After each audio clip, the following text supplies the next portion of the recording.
El siguiente podcast es una presentación exclusiva de Convoy Network.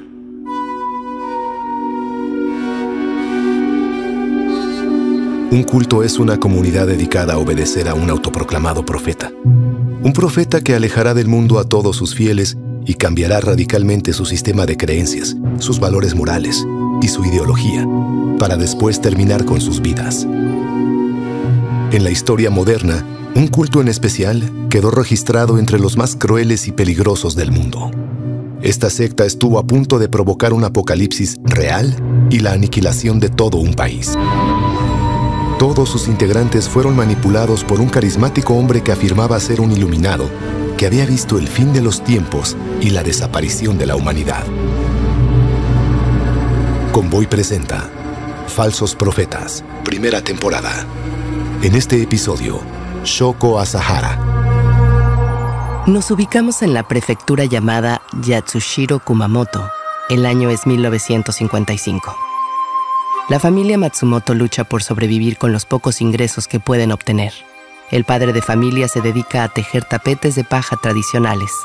La paga era insuficiente para mantener a sus 7 hijos y a su esposa, pero sabía que, si se mantenía firme, sus hijos tendrían vidas mejores. El 2 de marzo de 1955 nació el pequeño Chisu Matsumoto. El recién llegado tenía algo particular. Luego de una revisión de rutina para sus hijos, los médicos informaron a los padres que Chisu padecía glaucoma infantil. Esto trajo como consecuencia que perdiera totalmente la vista del ojo izquierdo y solo pudiera ver parcialmente con el ojo derecho. Cuando cumplió 6 años, Chisu tuvo la oportunidad de mejorar su calidad de vida cuando fue enviado a vivir en la escuela para ciegos de Kumamoto. Dice un refrán que en tierra de ciegos el tuerto es rey, y esto encajaba a la perfección con el comportamiento de Chisu en la escuela. Ya que podía ver más que todos sus compañeros, esta ventaja lo convirtió en un tirano. Constantemente torturaba y se aprovechaba de los alumnos invidentes. A muy temprana edad, ya se le describía como una persona violenta. Una vez que elegía un enemigo, no había escapatoria. Haría todo lo que estuviera en su poder para hacerlo sufrir. Cuando se graduó de la escuela para ciegos, intentó, sin éxito, inscribirse en la Universidad de Tokio para estudiar medicina o leyes. Como no podía ser médico, tuvo que conformarse con estudiar acupuntura y comenzó a ejercer esta actividad. En 1977 se había casado, tuvo varios hijos y parecía ser feliz. Su padre estaba satisfecho al ver que sus sacrificios valieron la pena, pues su hijo llevaba una buena vida. En ese periodo, Chisu comenzó a estudiar diversos conceptos religiosos y místicos, como la astrología china, el yoga esotérico de los hindús y el budismo. Gracias a su trabajo arduo, había logrado abrir una pequeña farmacia en la ciudad de Chiba, donde vendía medicamentos y realizaba sus prácticas de acupuntura. Desafortunadamente, en 1982 fue arrestado por la policía tras ser acusado de vender medicamentos falsos. Aunque no fue encarcelado, le impusieron una multa severa. Debía pagar 200,000 yenes. Como consecuencia, la farmacia se fue a la quiebra. Durante esta crisis monetaria y espiritual, Chisu buscó refugio en un grupo religioso llamado Agon Shu. Este grupo existe desde 1954 y en su doctrina se mezclaban ideas del hinduismo y el budismo. Su popularidad se incrementó cuando fueron reconocidos como una religión oficial en 1981. Entre sus prácticas estaba la de realizar una ofrenda de 100 días consecutivos. Aquellos que realizaran ofrendas monetarias durante ese periodo supuestamente llegarían a la iluminación verdadera. Chisu sacrificó todo el dinero que tenía y completó la ofrenda, pero la iluminación nunca llegó. Esta situación, además de enfurecerlo y desilusionarlo, provocó algo más en él. Le dio una idea. Al ver las ganancias que obtenían las nuevas religiones que iban surgiendo en los años 80, Chisu tuvo la certeza que ese era su destino. El momento era ideal. En aquellos años, la economía de Japón era una de las más fuertes del mundo, por lo que sus habitantes se entregaron a un frenesí de consumismo sin control. En consecuencia, toda una generación de jóvenes buscaba darle sentido a sus vidas materiales vacías. Fue así que se inventó una crisis espiritual. Abandonó a su esposa e hijos y se fue a la India para estudiar textos religiosos durante 2 años. A su regreso en 1984, Chisu estaba listo para iniciar la siguiente etapa de su vida y decidió fundar su propio grupo religioso, Aum Shinsen no Kai. Desde el distrito de Shibuya, donde ahora vivía, comenzó a repartir volantes, predicaba en las calles, daba clases de yoga y hacía consultas médicas en las que recetaba remedios herbales. Gracias a su carisma y su facilidad de palabra, poco a poco se fue haciendo de seguidores que se convertirían en sus incondicionales. Sin embargo, la escasez de dinero seguía siendo un problema que aquejaba a su familia, ya que Chisu no cobraba un solo centavo, pues consideraba que recibir dinero iba en contra de sus enseñanzas. Igualmente consideraba que solo aquellos que hubieran alcanzado la verdadera iluminación serían dignos de recibir bienes materiales. Chisu decidió cambiar el nombre de su religión por Aum Shinrikyo. Él mismo adoptaría una nueva identidad, dejando su barba y su cabello largo, además de usar un nuevo nombre, Shoko Asahara.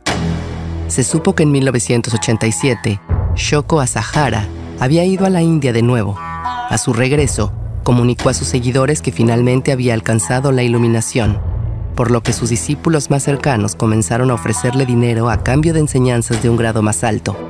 Es complicado definir cuáles eran esas enseñanzas, pues era una mezcla de muchas cosas como el cristianismo esotérico, la teología de los últimos tiempos, filosofía hindú, mitos sobre la creación del universo, budismo, yoga, las profecías de Nostradamus y cualquier cosa que le pareciera interesante a su líder.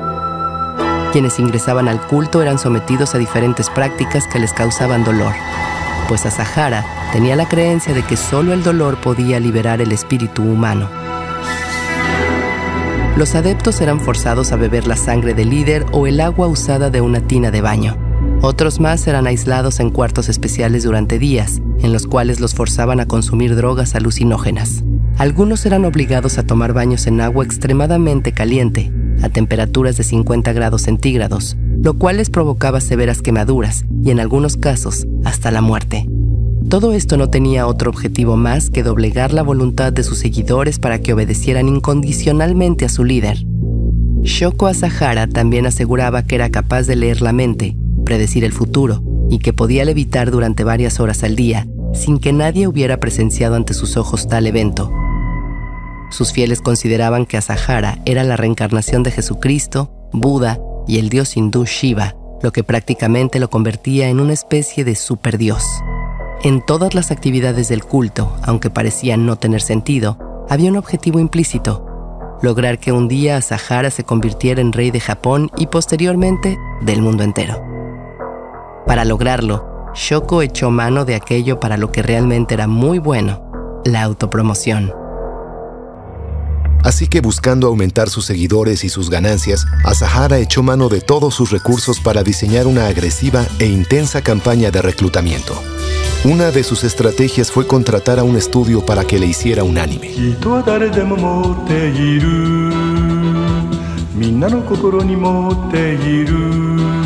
También dio seminarios de yoga durante varios días y creó unos bizarros videos musicales con canciones compuestas y cantadas por él mismo, en los que aparecían 3 jovencitas vestidas de blanco ejecutando unos extraños pasos de baile sin mucho sentido.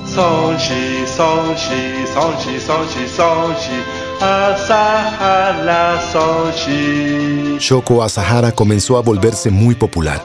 Los reporteros lo buscaban para conocer más de él y su grupo religioso. De pronto su imagen aparecía en televisión nacional. Gracias a esta exposición, el culto pronto contaba con más de 10,000 seguidores que se reunían a las afueras de Tokio y en edificios rentados exclusivamente para ellos, en el centro de la ciudad. Fue durante estas apariciones que llamó la atención de Satsumi Sakamoto, un abogado conocido por su postura en contra de los cultos y nuevas religiones. Durante su carrera, Sakamoto había desmantelado una organización similar a la de Shoko Asahara, presentando una demanda en la que argumentaba que los miembros del culto estaban retenidos contra su voluntad. Una vez que ganó el caso, decidió presentar una demanda similar contra el culto Aum Shinrikyo, bajo la sospecha de que sus seguidores no se habían unido a la secta voluntariamente, sino que habían sido manipulados, torturados y amenazados para quedarse. Incluso creó una asociación para ayudar específicamente a los miembros de Aum Shinrikyo a que dejaran el culto para siempre. Durante este periodo, Asahara estaba intentando que Aum Shinrikyo fuera reconocida como una organización religiosa legal, con lo cual estaría exenta de pagar impuestos. Realizó algunos mítines para que las autoridades aceleraran el trámite e incluso convenció al Dalai Lama para que fuera su aval y quedara libre de los pagos al fisco. El tiempo era un factor fundamental. Si Satsumi Sakamoto ganaba la demanda contra el culto, destruiría su reputación y toda posibilidad de ser oficializados. Desde que formó su culto, Asahara aseguró que poseía poderes especiales, como la adivinación, visiones futuristas y de vidas anteriores, y la levitación. Como sostenía que estos poderes se encontraban presentes en todo su cuerpo, Sakamoto pidió un análisis de su sangre. Por supuesto, cuando llegaron los resultados, no se encontró nada inusual o supernatural en la sangre del líder religioso. Con esa prueba en la mano, el abogado había grabado un programa especial que sería transmitido por televisión, en el cual detallaría toda la información sobre el fraude y las prácticas ilegales que realizaba Aum Shinrikyo y su líder. La estafa estaba a punto de descubrirse, por lo que Asahara sabía que debía tomar medidas drásticas. En noviembre de 1989, varios integrantes de Aum Shinrikyo, entre los que había médicos, personas con altos grados de estudios y profesionistas, esperaban afuera de la estación de tren de Yokohama. Traían con ellos 14 jeringas y un buen suministro de cloruro de potasio, una sustancia letal cuando es inyectada en el cuerpo humano. La razón de su presencia en la estación era secuestrar a Sakamoto cuando volviera a casa del trabajo. Sin embargo, olvidaron que era día de descanso, por lo que Sakamoto se encontraba en casa con su familia. Cuando se dieron cuenta de ello, el Escuadrón de la Muerte decidió ir al departamento del abogado para improvisar un plan. Los criminales entraron al departamento por una ventana abierta y procedieron a atacar al abogado y a su familia. La masacre fue brutal. Los esposos fueron atacados con martillos y patadas, mientras que su hijo, de apenas 14 meses de edad, era inyectado con el mortal cloruro de potasio. La pareja moribunda también fue inyectada y estrangulada. Los cuerpos fueron encapsulados en botes de metal, no sin antes romperles y extraerles todos los dientes para que no pudieran identificarlos. Posteriormente fueron incinerados y sus restos sepultados en el bosque de Yokohama. Las herramientas que usaron para asesinarlos fueron arrojadas al mar. La entrevista grabada por Sakamoto nunca se transmitió, gracias a un soborno de los miembros de Aum Shinrikyo recibido por la televisora. Por supuesto, la demanda iniciada por Sakamoto fue desechada al no presentarse a los juzgados. Nadie sospechaba nada, simplemente lo dieron por desaparecido. Fue así que Aum Shinrikyo se convirtió en una religión oficial. Para 1990, la crisis económica golpeaba a Japón y muchos jóvenes estaban desesperados por la falta de empleo. Esto fue aprovechado por el culto de Aum Shinrikyo, quienes ofrecieron trabajo en los nuevos restaurantes y tiendas de aparatos electrónicos que habían abierto. El discurso de Asahara se volvió más radical y violento. Constantemente hacía comentarios degradantes contra los judíos y sostenía que los norteamericanos deberían ser eliminados de la faz de la tierra. En otras ocasiones, Asahara ordenaba a sus seguidores que extorsionaran o secuestraran a alguno de sus familiares, ayudados por la organización criminal de los Yakuza. El dinero de los rescates se lavaba mediante los negocios que tenía la secta, como centros de yoga y tiendas especializadas en computadoras. Asahara ya era rico, pero el dinero no le satisfacía. Contrario a otros líderes de cultos similares, el sexo tampoco le importaba mucho. Lo que quería era tener poder, un poder absoluto y dominante sobre todas las personas. Su verdadera meta era convertirse en el amo y señor de la raza humana. Con sus abundantes recursos, pagó por la creación de nuevos y mejores animes y mangas, con los cuales buscaba atraer al masivo sector otaku, jóvenes fanáticos de los cómics y videojuegos, quienes eran vistos como marginados de la sociedad. Asahara logró que 25 miembros del culto pudieran registrarse para ser elegidos a la Cámara de Representantes japonesa. Desafortunadamente, a la población no le gustaba nada la existencia de Aum Shinrikyo, y entre todos los candidatos apenas lograron obtener 1.700 votos. El culto fue objeto de burlas por parte de los medios y la sociedad, algo que lastimó el frágil ego de Shoko Asahara y lo motivó a prepararse para desatar una guerra sin cuartel contra sus detractores. A mediados de los 90, Shoko Asahara envió un mensaje urgente a sus seguidores. Había tenido una visión del futuro.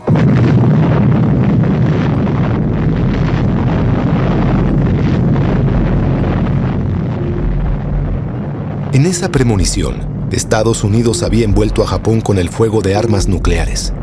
Mientras el mundo sucumbía ante el caos, los sobrevivientes subsistían atormentados a consecuencia de los efectos de la radiación que había contaminado el agua y los alimentos.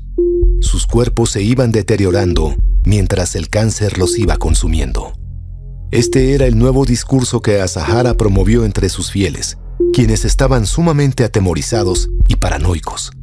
El líder culpaba a la cultura occidental que había degradado los valores tradicionales japoneses, reemplazándolos por un capitalismo voraz que provocaba que sus almas se corrompieran. Resultaba algo irónico que estas palabras vinieran de un personaje que tenía propiedades y negocios con un valor de $1.000 millones. No obstante, algunos de los integrantes de su culto se mostraron desilusionados y poco convencidos de la nueva faceta de su líder, por lo cual este tuvo que acelerar y demostrar sus predicciones apocalípticas. Aum Shinrikyo pasaría de ser un culto apocalíptico a convertirse en una de las más peligrosas organizaciones terroristas. Asahara tuvo la idea de disfrazar su postura hostil, llevando a un grupo de sus seguidores a Zaire, en África Central, para predicar el amor y la paz de su religión, además de ayudar a las comunidades locales. Sin embargo, esto era una fachada para ocultar su verdadero plan. Desde mediados de los 70, Zaire había sido azotada por el virus del ébola. Asahara quería obtener una muestra y llevarlo a Japón para poder utilizarlo como arma biológica.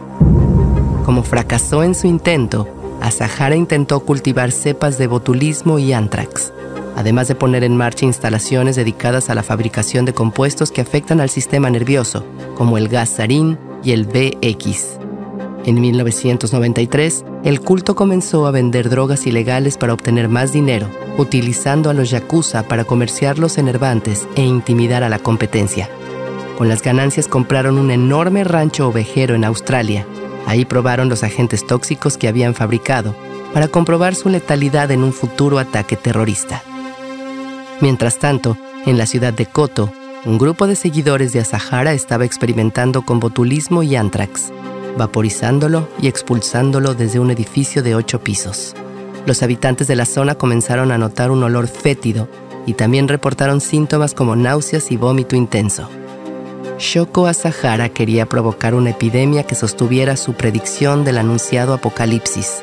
Para su mala suerte, las cepas que usaron eran inofensivas.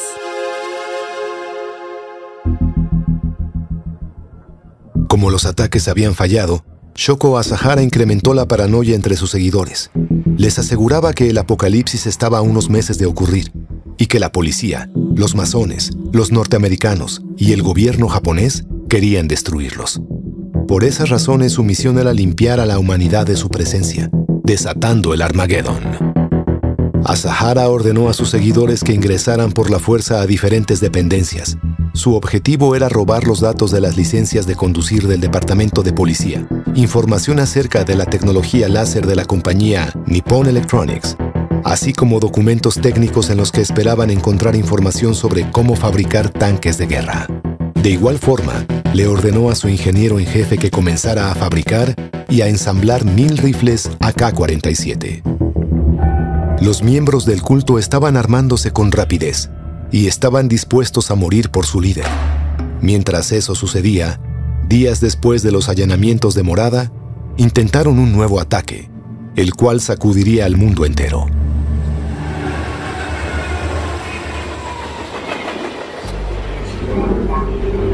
Es el 20 de marzo de 1995. El metro de Tokio está abarrotado de personas. Todos se preparan para regresar a trabajar después del fin de semana. A bordo del tren, un hombre de atuendo discreto toma lugar en uno de los asientos individuales del vagón. Lleva con él un paraguas y una bolsa de plástico negra que coloca en el suelo.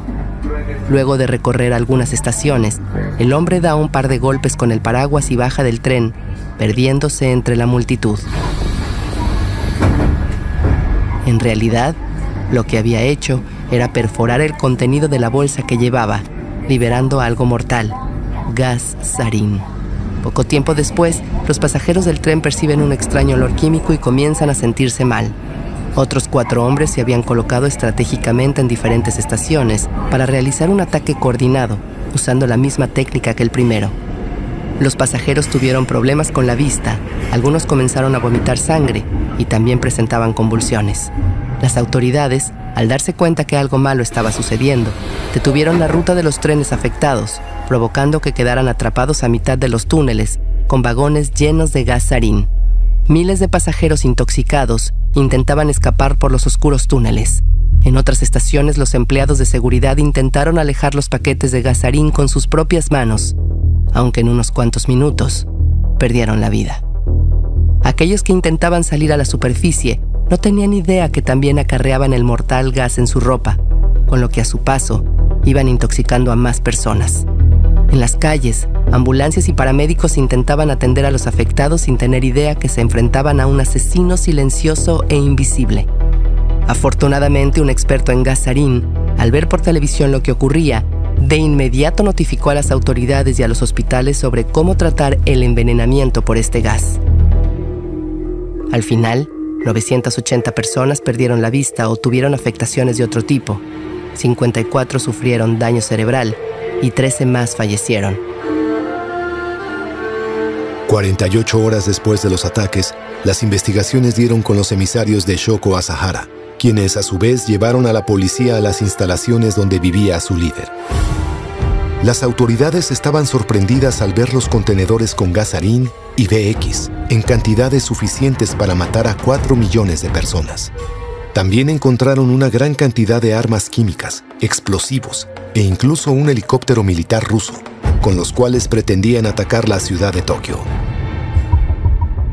El 16 de mayo de 1995, Shoko Asahara finalmente fue arrestado.